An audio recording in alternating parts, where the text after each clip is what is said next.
Alors bonjour à tous, bienvenue à cette webconférence qui s'inscrit dans le mois du cybermois et dans la journée consacrée à la cybersécurité organisée par Webikeo. L'objectif de cette présentation aujourd'hui, c'est de vous donner des pistes de réflexion sur comment sécuriser votre entreprise face aux cybermenaces, en faisant en particulier un focus sur Microsoft XDR. Avant de présenter, ou de passer plutôt la parole aux 2 présentateurs, quelques consignes. Vous avez, à droite de votre écran un espace de chat, donc n'hésitez pas à, nous poser vos questions au fur et à mesure en utilisant ce chat. On prendra un petit moment en fin de séance pour vous répondre.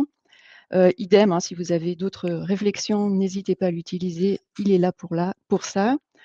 En bas de votre écran, vous avez quand vous descendez un petit peu 2 boutons à votre disposition. Il y en a un où vous pouvez télécharger la présentation et l'autre où vous pouvez, laisser, vos coordonnées si vous souhaitez que nous vous rappelions, très rapidement. Donc voilà l'essentiel. Cet après-midi, vous recevrez aussi le replay de cette, présentation. Donc je passe maintenant la parole à Antoine pour se présenter. Enchanté, Antoine Morin, donc je suis, responsable de la sécurité du système d'information au sein du groupe NeoBrains et plus particulièrement responsable technique, au sein de la BU Neo Cyberdéfense et je suis accompagné aujourd'hui de David. Enchanté, bonjour à tous, bienvenue. Donc David Calero, donc responsable effectivement de la BU Nao Cyberdéfense au sein du groupe NeoBrands. Donc on va effectivement aujourd'hui sur le programme vous présenter un petit peu des éléments de contexte, une comparaison de la partie technologie et des solutions de Microsoft XDR.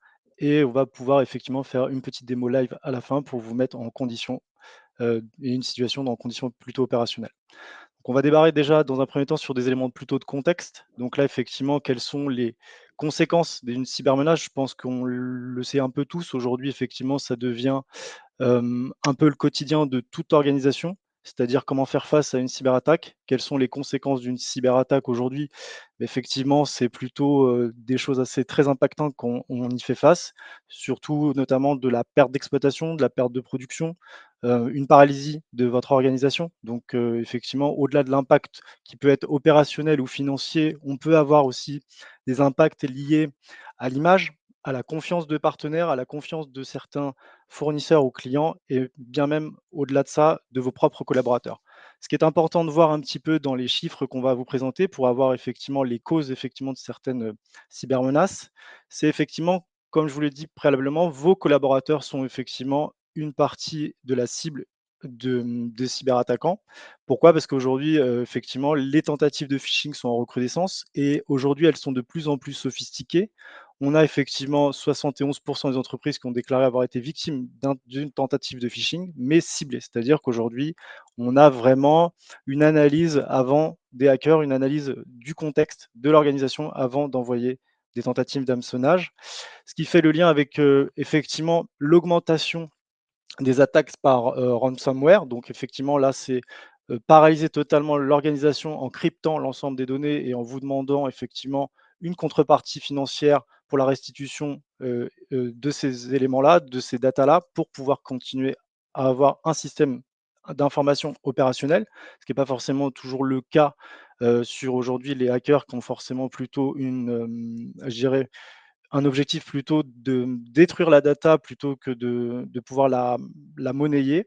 Donc il y a vraiment, une augmentation importante et effectivement, ces augmentations importantes sont liées aussi effectivement à un chiffre que vous pouvez voir sur la droite, qui est effectivement les vulnérabilités zéro day. Donc ce sont des vulnérabilités qui ne sont pas connues et qui ne sont pas automatiquement patchées par les systèmes de détection et de technologie. Donc effectivement, ces éléments-là, pointe le fait qu'effectivement, les cyberattaques sont de plus en plus sophistiquées et de plus en plus complexes. Donc on peut effectivement sur la prochaine slide voir qu'effectivement, on a, un changement un petit peu, par rapport à ça. Pourquoi? Parce qu'effectivement, on remarque que les cyberattaques sont effectivement à 95 liées à, effectivement une compromission d'un fournisseur tiers. Ça veut dire que par effet de rebond, vous êtes victime d'une cyberattaque, non pas parce qu'on a atteint directement votre organisation, mais parce qu'un un organisme de votre écosystème heu, s'est fait, hacker et que par effet de rebond, il a atteint votre organisation et qu'effectivement, il y a des conséquences sur votre propre organisation. Il y a aussi un chiffre qui peut être, important, c'est effectivement que la menace effectivement, on a évoqué la menace plutôt externe là, sur la partie cyberattaque. On peut avoir aussi de la menace interne, c'est-à-dire liée à l'organisation, à vos collaborateurs, avec des fuites de données, potentielles, donc qui soient accidentelles effectivement ou intentionnelles. Donc là, effectivement, on a, comme par exemple, eu certains cas de clients où leur propre collaborateur part avec certains éléments, de l'entreprise, de l'organisation, des datas stratégiques de l'entreprise et ça présente effectivement une cybermenace. Pourquoi? Parce qu'effectivement, en fait, on peut perdre de la data, stratégique. La dernière information qui va être importante aujourd'hui, c'est qu'effectivement, c'est plus notamment sur les infrastructures. On a eu un virage sur les infrastructures. On a beaucoup migré vers le cloud. En migrant vers le cloud, on pense pouvoir être plus sécurisé et en réalité, c'est pas le cas. Effectivement, sur le cloud, on augmente notre surface d'attaque. Donc, globalement, en augmentant notre surface d'attaque, effectivement, on va pouvoir, avoir des menaces qui sont différentes par rapport à ce qu'on connaissait. Donc effectivement, les hackers s'adaptent effectivement, à l'organisation du client. Donc pour ce faire, effectivement, on a effectivement des technologies qui vont permettre effectivement d'atténuer ces risques et ces vulnérabilités, notamment à travers la technologie de l'XDR et du SIEM, qui va être, effectivement présentée par Antoine, sur la slide suivante pour vous montrer effectivement une comparaison entre ces 2 technologies et l'efficience de cette technologie. Je passe la main à Antoine. Merci David. Donc, déjà pour, expliquer un peu ces acronymes, hein, quand c'est en cybersécurité, on adore donner des acronymes un peu barbares. Donc le XDR, ça veut dire Extended Detection and Response. Donc, c'est encore un nouveau terme technique, plus marketing, on va dire, qui a été créé. Et on va avoir, un système un peu plus ancien qui est le SIEM, donc le Security Information and Event Management. Et pourquoi est-ce qu'on va aller, comparer ces 2 solutions technologiques qui sont pourtant assez différentes? C'est elles peuvent fonctionner ensemble comme fonctionner séparément et surtout s'intégrer dans le système d'information des entreprises de toute taille. Le SIEM est plus destiné nativement à des entreprises, plutôt, CAC 40, ETI et cetera, des sociétés avec des services de sécurité en interne la plupart du temps. Et le XDR, lui, est plus une, brique qui peut s'interfacer avec des entreprises de toute taille. Ça peut avoir un intérêt pour les très grandes structures comme pour les petites structures. Si on regarde un peu ce tableau, comparatif, on va voir 2 choses qui vont nous sauter aux yeux. C'est qu'en fait, le XDR est plus performant en termes de réponse d'attaque. Ça veut dire que la réponse automatisée en cas d'attaque va être beaucoup plus rapide sur un XDR que sur un SIEM. Le SIEM, il doit aller faire tourner des playbooks, différents systèmes qui vont prendre un peu de temps à se mettre en œuvre, là où le XDR est directement interfacé avec les solutions techniques et va pouvoir répondre beaucoup plus rapidement. Là où le XDR pêche un peu, l'intégration technologique est, on va dire, plus difficile. On va avoir, 2 types de XDR que je développerai par la suite, mais vous n'allez pas pouvoir intégrer toutes les sources de données que vous voulez dans chaque XDR. À l'inverse, c'est là où le SIEM va exceller.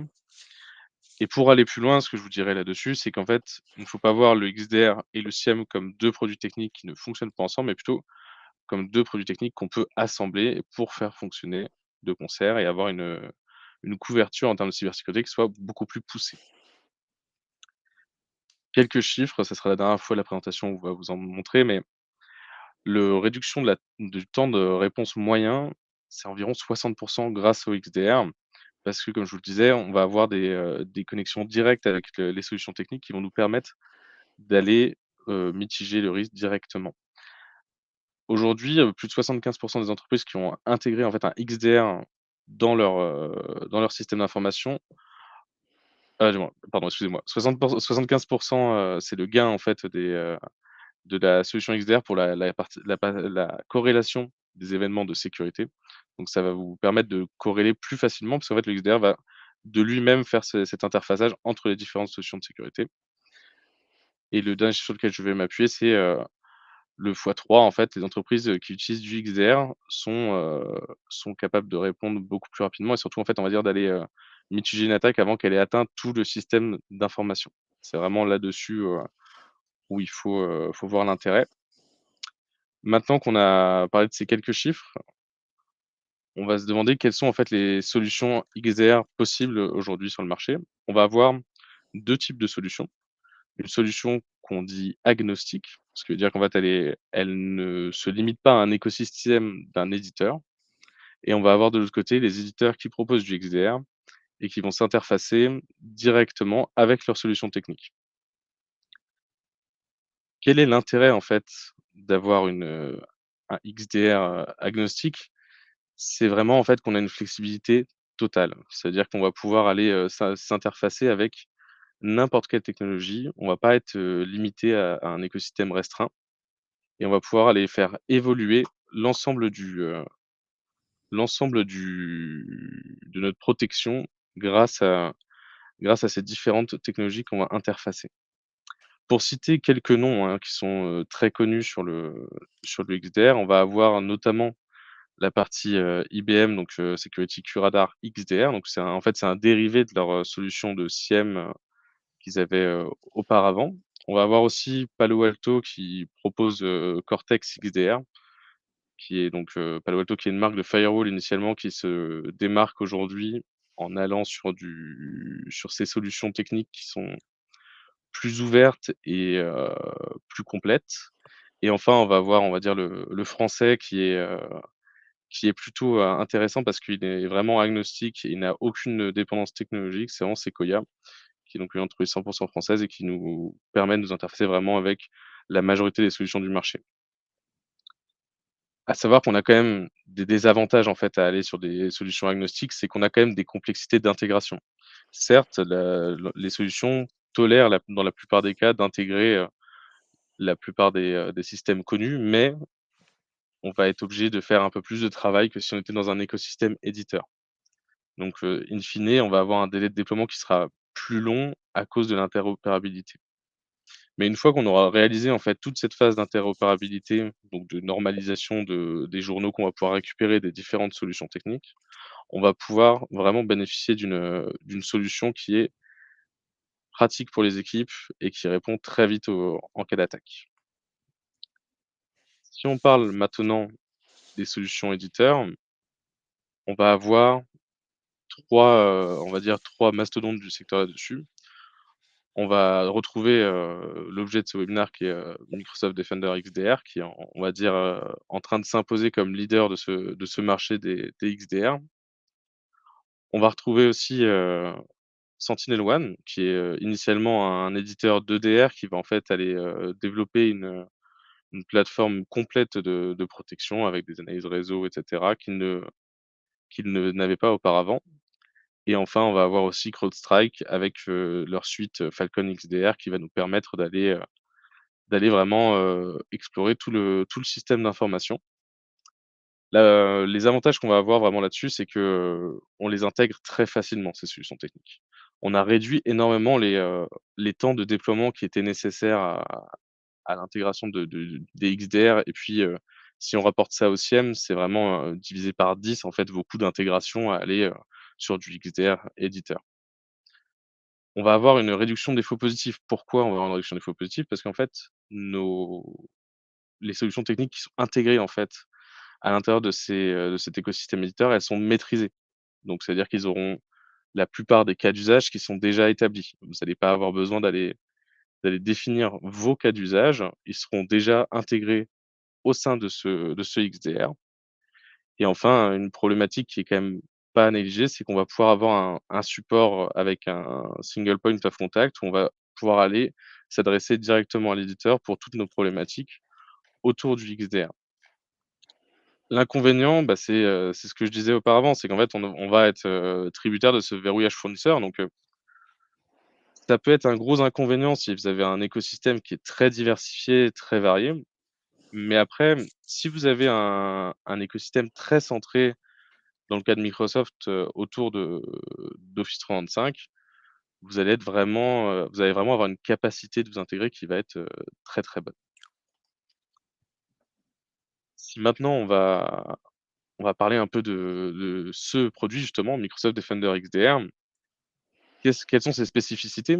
C'est qu'aujourd'hui, en fait, on va avoir donc dans Microsoft Defender XDR, la visibilité sur tous les endpoints au travers donc de l'EDR Microsoft Defender for Endpoint, avoir la visibilité sur les identités au travers de Entra ID aujourd'hui, anciennement Azure Active Directory, avoir, la possibilité de se renseigner sur les droits de collaboration que vous pouvez avoir notamment sur SharePoint et puis aller, de manière générale, avoir des informations sur la perte de données au travers du DLP fourni par Microsoft et de la suite Defender for Cloud Apps qui joue le rôle de CASB ou de proxy pour cette plateforme. On va pas vraiment pouvoir intégrer beaucoup d'autres solutions tierces, notamment si vous aviez la volonté d'intégrer vos firewalls à l'intérieur de cette solution, on va dire que ça va être compliqué. On va pouvoir intégrer par exemple tout ce qui sont les produits Azure, donc notamment avec les plateformes donc dites IaaS ou PaaS. On va pouvoir les intégrer facilement, à l'intérieur du XDR, mais tout ce qui va être on-premise va être, on va dire, un peu en retrait dès le moment où ça sort de l'écosystème Microsoft.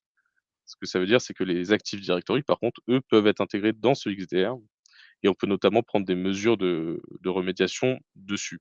On n'est pas embêté dès le moment où on reste dans cet univers Microsoft. Le deuxième aspect, c'est la partie de détection.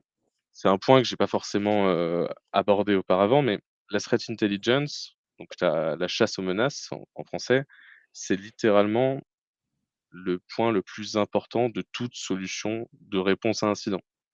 On va pouvoir aller chercher en fait toutes les informations sur les différentes attaques, les différents groupes qui peuvent agir pour aller les corréler avec nos données qu'on va retrouver sur nos différents équipements. À titre indicatif, les indicateurs, ça représente 78 millions d'indicateurs différents par jour qui sont intégrés au sein de Microsoft et ça, comparé à un SIEM, ce qu'on peut voir, c'est que c'est un gros avantage technologique parce que c'est pas vous qui faites cette threat intelligence, c'est Microsoft qui va faire ce travail à votre place.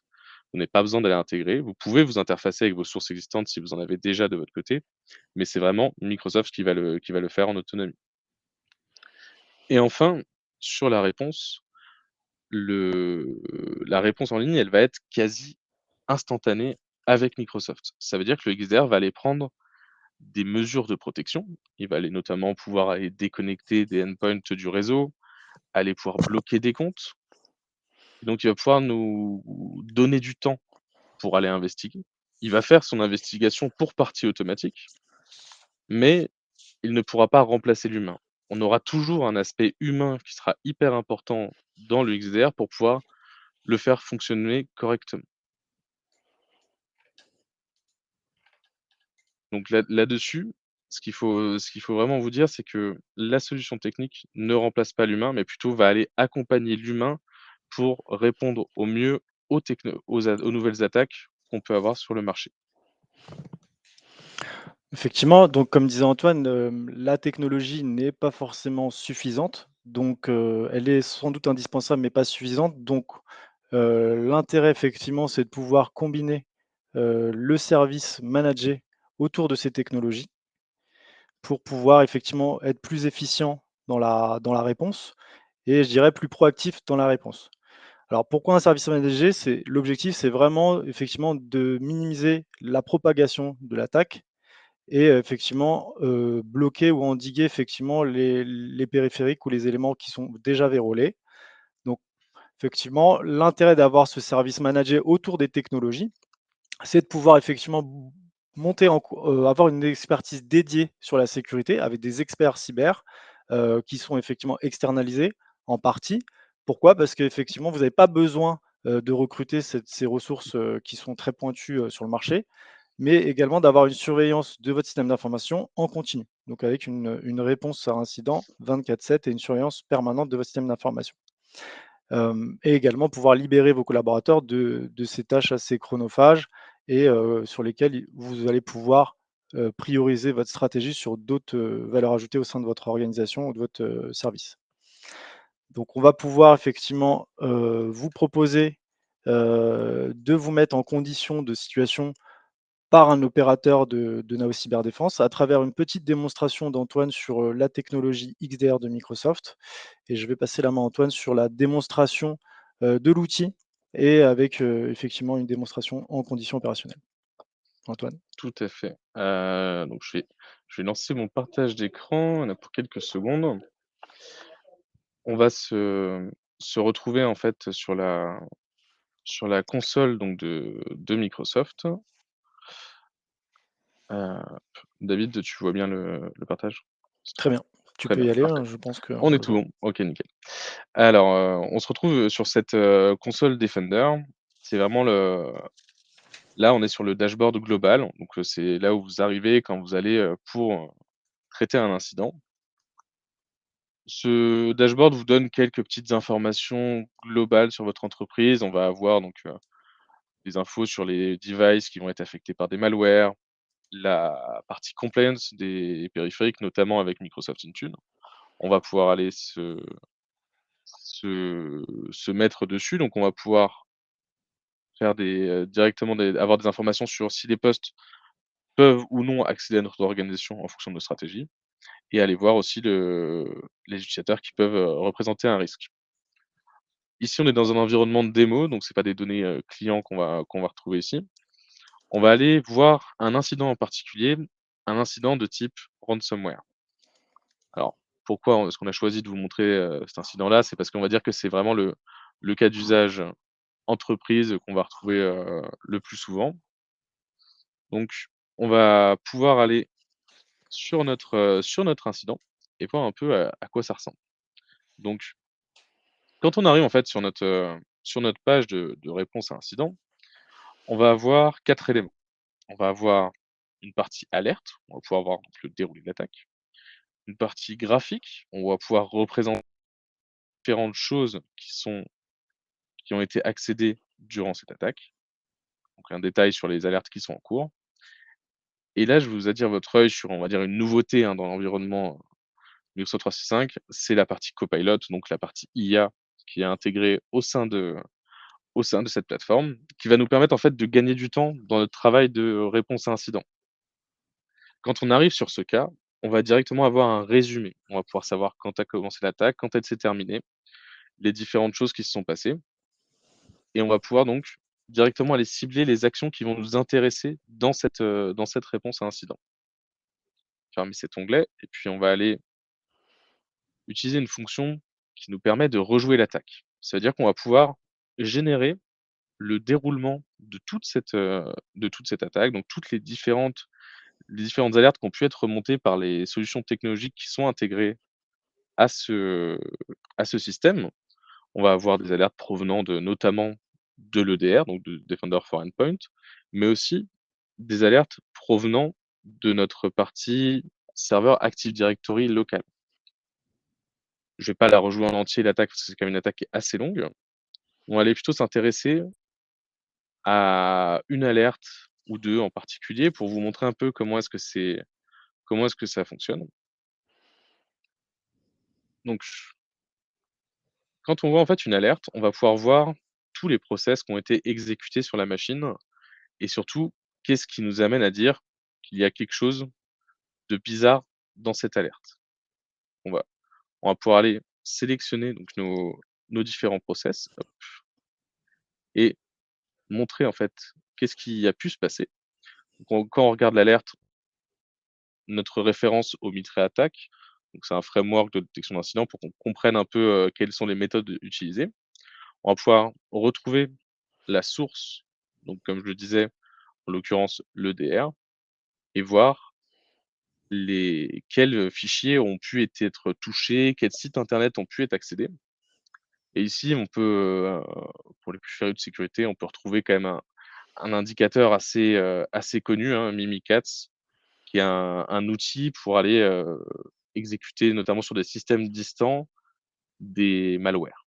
Donc, là, au travers de Mimikatz, ce qu'on va pouvoir voir, c'est qu'il y a eu un lancement en fait de session RDP et donc qu'est-ce que ça traduit? Ça traduit en fait que le ransomware veut s'étendre. C'est-à-dire qu'il a il avait réussi à compromettre un poste. Maintenant qu'il a réussi à compromettre un poste, il va essayer d'aller rebondir sur d'autres postes du réseau pour pouvoir aller s'étendre, on va dire, jusqu'à atteindre toutes les briques du réseau, jusqu'à aller atteindre vos sauvegardes, tous vos serveurs et compromettre l'ensemble de vos données. On va avoir toute une multitude d'alertes qui vont nous permettre de se représenter un peu, cet incident et surtout, on va aller voir une partie qui est, je trouve, très intéressante.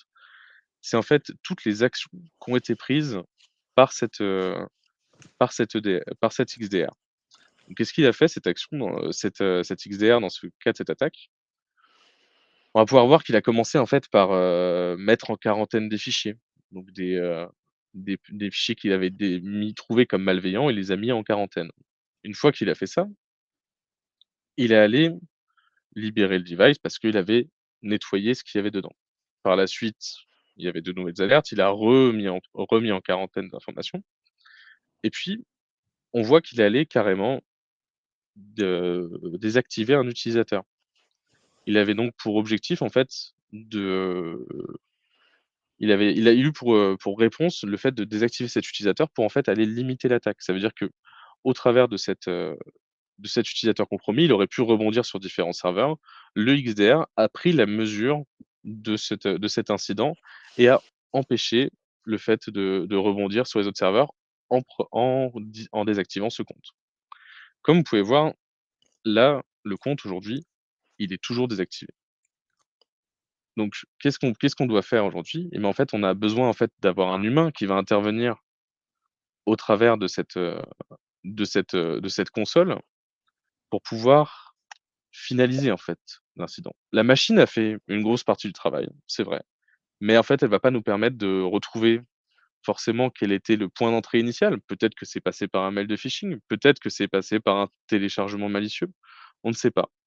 Ça, la machine ne pourra pas nous donner ces informations de manière aussi exhaustive et on va avoir donc besoin d'avoir un humain qui va aller faire de l'investigation par derrière, qui va aller chercher sur la machine tous les indices de compromission qu'il va pouvoir trouver et donc nous aider dans cette, reprise d'activité parce que là, aujourd'hui, si on ne prend pas d'action, cet utilisateur restera désactivé, les machines sur lesquelles le malware s'était, mis sont hors réseau et donc il va falloir donc faire ce travail de réponse à incident afin de pouvoir reconnecter au réseau.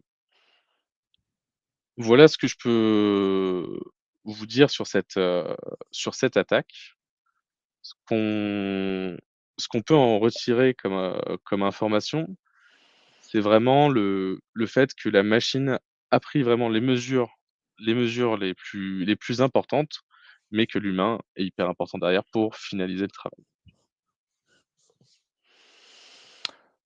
Merci Antoine pour la démonstration. Je pense qu'on illustre un peu mieux effectivement, dans une démo un petit peu, les actions effectivement des ingénieurs sécurité qui sont derrière ces technologies et qu'effectivement c'est la combinaison des 2 qui fait l'efficience, de la réponse à incident.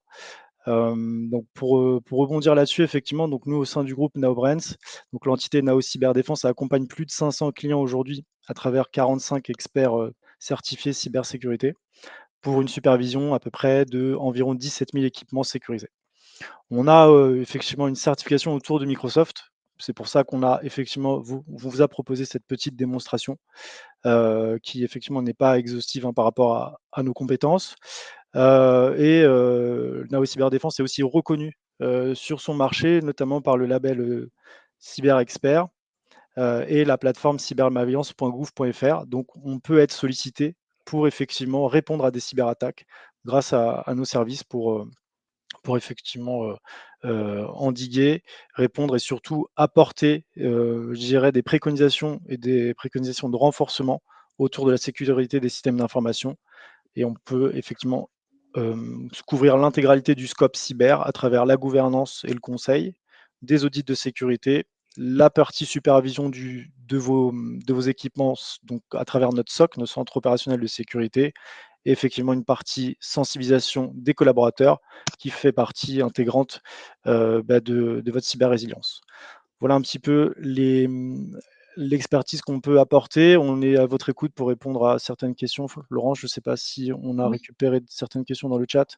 Effectivement, à mon tour. Donc, pour reprendre, merci beaucoup à tous les 2 pour vos explications. Heu, la première question qui était posée, c'était: quelles sont les menaces spécifiques que les solutions XDR peuvent détecter et bloquer? Alors, sur cette, question, je répondrai pas qu'il y a des menaces spécifiques que les XDR peuvent bloquer. Ils ont vraiment un éventail très large de menaces qui peuvent détecter et bloquer. Après évidemment, il y a certains cas où ils peuvent pas avoir forcément cette détection. Je vais prendre l'exemple sur la partie anti-spam pure et dure. C'est pas vraiment ce qui va nous aider dans le XDR et qui va pouvoir, bloquer. Il va pouvoir bloquer s'il détecte des indices de compromission connus dedans, mais s'ils ne sont pas connus, ça va être les limites du XDR à ce niveau-là, parce qu'il y a pas forcément d'interaction.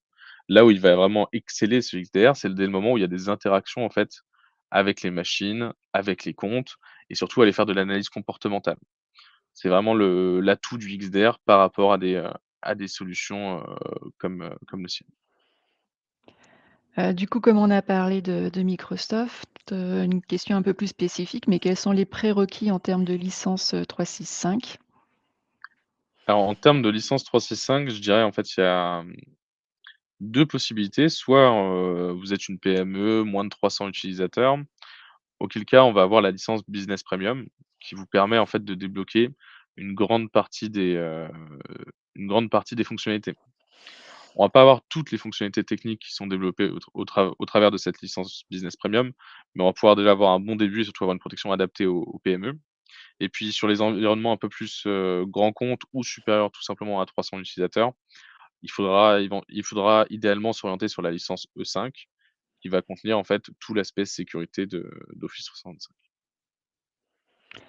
Peut-être un petit mot, alors c'est pas forcément dans les questions là qui ont été posées, mais, qu'est-ce que ça représente aujourd'hui en termes de charge de mettre en œuvre, ces systèmes-là? À quoi faut-il peut-être penser avant de se lancer? En termes de charge, en fait, on va dire que c'est pas énorme, parce qu'en fait, si vous êtes déjà, en fait, dans cet environnement Office 365, ça va être développer, en fait, l'existant. Vous n'avez pas forcément de nouveaux systèmes à mettre en œuvre, donc on va dire que la charge est relativement réduite et va nous permettre donc d'aller vite. C'est difficile de donner une vraie estimation en termes de charge que ça peut représenter, parce que ça va être quand même assez différent en fonction des environnements. Si vous avez plus ou moins de devices, si vous avez plus ou moins de différentes technologies qui sont intégrées, on va avoir des temps d'intégration qui vont être assez variables. Merci. On laisse peut-être encore quelques minutes si certains d'entre vous veulent, rebondir ou poser une autre question et puis, nous conclurons sinon d'ici 2 minutes. Je vois une question dans le chat, que fait cet XDR de plus qu'un EDR? C'est une très bonne question. Donc ça, en fait, il faut voir que l'EDR, c'est vraiment centré sur le endpoint. Le XDR, c'est vraiment on va aller agrémenter avec toutes les solutions autour de ce endpoint. J'expliquais tout à l'heure, par exemple, qu'il va aller se baser sur les connexions autour de 365 ou sur les connexions à un Active Directory, là où un EDR, en fait, va pas pouvoir aller, chercher ces informations-là parce qu'elles ne sont pas directement sur le poste de travail et donc il n'a pas le visuel. Là où vraiment le XDR, il va aller corréler toutes, en fait, vos sources de données ensemble pour aller répondre aux incidents.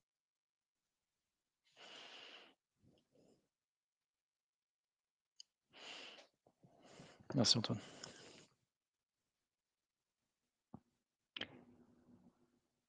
Bien, on attend encore, 1 ou 2 minutes si une autre question arrive. Je n'en vois plus. Je crois qu'on avait fait le tour des sujets que nous voulions aborder avec vous. Encore une fois, la présentation du coup est disponible. Vous l'avez normalement sur le bas de votre écran. Vous pouvez aussi, solliciter Antoine ou David en complétant le formulaire, pour être, rappelé rapidement. Et par ailleurs, vous recevrez aussi le replay, cet après-midi de cette webconférence. Si vous voulez revoir des points ou des parties, par exemple, de la démo d'Antoine, pour bien comprendre ce qu'on peut regarder, sur Microsoft. Alors oui, il y a une autre question. Comment Microsoft XDR aide à réduire les coûts opérationnels liés à la sécurité? Alors, sur cette question, on va dire que la réponse, elle est simple. C'est qu'en fait, avant, on était obligé de prendre des solutions techniques à gauche, à droite, partout. On va prendre, différents éditeurs. Microsoft bâtit, on va dire, un écosystème, complet et surtout qui est intégré au travers des licences. Comme j'expliquais avant, sur la partie licence, on a soit la Business Premium qui est, une licence autour des 20 € par mois par utilisateur, soit la licence 5 autour des 60 € par mois par utilisateur. Mais à partir de 20 € par mois par utilisateur, on arrive déjà à avoir une couverture de sécurité qui est quand même très bonne pour une PME. Là où auparavant, on aurait dû aller chercher différentes solutions et même aller peut-être, si on voulait avoir un niveau de sécurité équivalent, aller sur du SIEM, là où les coûts, seraient, multipliés par 10 par rapport à ce que propose, Microsoft aujourd'hui. Merci.